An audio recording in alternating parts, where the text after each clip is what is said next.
Rev up your engines and get ready for a high-octane ride. From heart-stopping overtakes to nail-biting battles, Azerbaijan Grand Prix 2023 had it all. Join us as we dive into the adrenaline-fueled action, uncovering the moments that left us breathless and the drivers who pushed the limits. This is the Grand Prix Race Recap you've been waiting for. Before we get into it, please do like and subscribe to our channel, F1 Racing Now, so you can be sure to get all the inside information before your friends do. Thanks so much, racing fans! Now let's get right into it. As the lights went out in Baku, you witnessed a thrilling start to the race. Charles Leclerc got away nicely and took the lead into the first corner. Behind him, there was some intense action as Sergio Perez secured second place. Excitingly, George Russell pulled off a remarkable pass, overtaking Max Verstappen on the outside. On the first lap, there was contact between Russell and Verstappen, causing tension between the two drivers. Verstappen was visibly unhappy, and the incident was sure to be reported. At that moment, the race order was Leclerc in the lead, followed by Perez, Russell, Verstappen, Sainz, Hamilton, Alonso, and Albon, all battling for valuable points. Suddenly, a virtual safety car was deployed due to Yuki Tsunoda losing a wheel and leaving debris around turn 15. Remarkably, Tsunoda managed to coax his damaged AlphaTauri back to the pits, attempting to rejoin the race. By lap 3, Verstappen decided to pit due to the collision with Russell, as his car had suffered some floor damage. Frustrated, he expressed his disbelief at how Russell could keep his position while damaging his own car. Verstappen's anger was evident in his words, reflecting the intensity of the race. On lap 5, Tsunoda made his way back into the pits and retired from the race. This could spell trouble for AlphaTauri. The race resumed, and Verstappen managed to reclaim his position over Russell, while Alonso made a move on Hamilton to take 6th place. By lap 7, Leclerc set the fastest lap, but Perez remained close on his tail. The next 10 laps promised to be a challenging battle for Ferrari, with Verstappen trailing in 3rd place, just over a second behind. However, on lap 8, Perez executed a magnificent pass at turn 1, taking the lead from Leclerc. The street circuit specialist showcased his skills once again. Meanwhile, on lap 9, Oscar Piastri made impressive progress, climbing up to 10th place by utilizing the slipstream of his McLaren teammate, Lando Norris. As lap 10 unfolded, Perez began to extend his lead, stretching it to almost a second. The top 3 drivers appeared to have established their positions, with Verstappen now trailing Russell by a second and a half after their earlier battle. By lap 12, Stroll made a successful move on Albon, overtaking him into turn 1 to secure the final points-paying position for Aston Martin. Albon attempted to fight back with the assistance of DRS, but Stroll closed the door. With both Aston Martin cars now in the points, their performance looked promising. On lap 13, Sergio Perez continued to impress, holding a 1.3-second lead. It seemed difficult to imagine anyone else winning the race at this point. On lap 14, despite no points or positions being at stake, there was still plenty of exciting battling happening throughout the field. De Vries made a swift move to overtake Bottas, securing 15th place. Perez's lead grew to over 2 seconds, but Verstappen was unable to close the gap on Leclerc.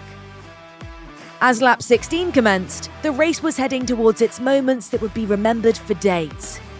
Perez appeared to be cruising towards victory, showcasing his affinity for the Baku circuit, where he'd previously secured 4 podium finishes. The question remained, could Verstappen make it a Red Bull 1-2? In the very next lap, Verstappen found himself unable to get within the DRS, drag reduction system, range of Leclerc down the home straight. If he intended to claim second place, he would have to make a move right at the finish line, adding to the anticipation of the race's conclusion. On lap 18, both Lando Norris and Oscar Piastri, who initially started in point-scoring positions, were now outside the top 10 and struggling to make progress.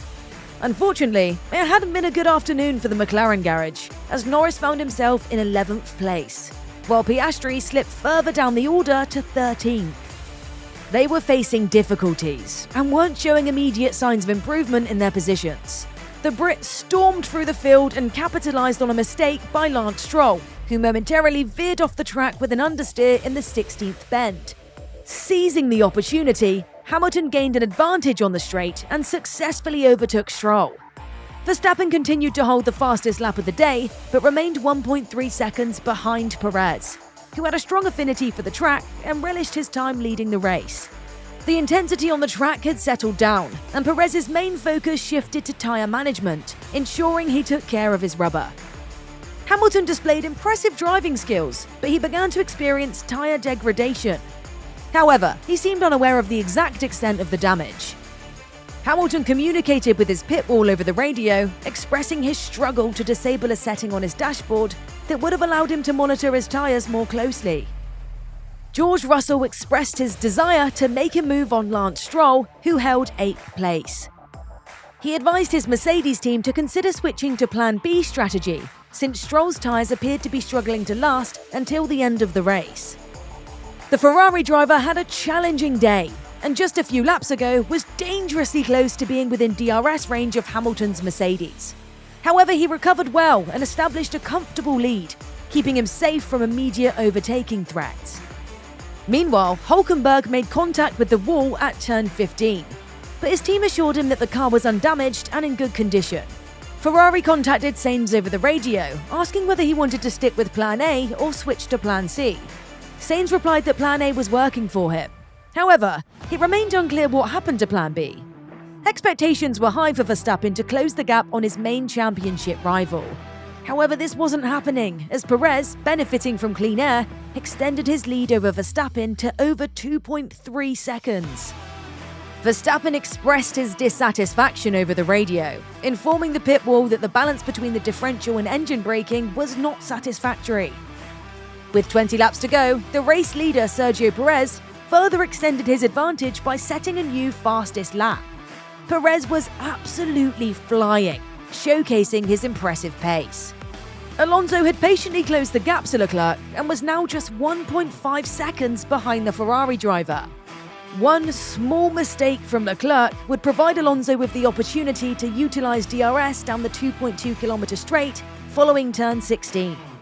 Verstappen's eagerness to close the gap to Perez led him to overcooking it into turn 15.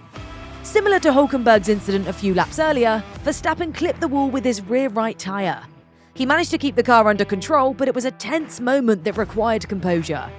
Surprisingly, Perez made the same mistake as Verstappen, also making contact with the wall on the entry to turn 15. His front right tyre glanced off the barrier. Red Bull inquired about the incident, and Perez simply replied, "I hit the wall." Fortunately, there was no significant damage, and he maintained a 2.6-second advantage over Verstappen. Hamilton steadily closed the gap to Carlos Sainz and eventually found himself within DRS range of the Ferrari. He contemplated attempting an overtake on one of the Baku straights, but decided to exercise patience, choosing to bide his time for the next couple of laps. It had been a disappointing afternoon for Alfa Romeo, and their fortunes took another hit as Joe was forced to retire in the pits due to car problems. In contrast, Joe's teammate Bottas had a challenging race and was currently trailing far behind after having 3 pit stops. With just 10 laps remaining in the Azerbaijan Grand Prix, Sergio Perez maintained his position as the race leader, now holding a comfortable 3+ second advantage over Max Verstappen. Meanwhile, Alonso had his sights set on challenging Leclerc, while Hamilton was closing in on Sainz in 5th place. Hamilton showcased superior speed down the straights compared to Carlos Sainz, but struggled to maintain the same pace through the corners, resulting in a time loss. This became a source of frustration for Hamilton, as every gain made at high speeds was negated in the bends. Seeking more performance from his car, Hamilton reached out to the Mercedes pit wall, requesting increased power to assist him in finding a way past Sainz. Mercedes acknowledged his request, assuring him that they would explore options to provide the desired assistance. In a positive turn for McLaren, Lando Norris finally secured a point-scoring position. The team's upgrades reportedly provided them with an additional 0.2 of a second per lap, and Norris executed a perfectly timed overtake heading into turn 7. McLaren finally had a reason to celebrate. Despite feeling unwell throughout the week, Oscar Piastri found joy behind his visor as he followed his McLaren teammate in overtaking Nico Hülkenberg, who was struggling with worn-out tyres. Meanwhile, George Russell maintained a comfortable 23-second lead over Ocon in 9th place. Russell decided to make a pit stop for fresh soft tyres, aiming to set the fastest lap of the day and secure the bonus point associated with it. As Sergio Perez embarked on his final lap, he was on course for his second Grand Prix victory of the season, maintaining a 2.6-second gap over Verstappen in 2nd place. Leclerc appeared poised to secure a 3rd place finish. And that concludes our wild ride through the Azerbaijan Grand Prix. We hope you enjoyed every heart-pounding moment and felt the adrenaline surge through your veins. From start to finish, this race delivered unforgettable thrills and showcased the incredible skill and determination of the drivers. Remember to hit that subscribe button and ring the notification bell so you never miss out on our future race recaps, where we'll continue to bring you the most electrifying moments from the world of motorsport. This has been F1 Racing Now, your inside track to all things F1.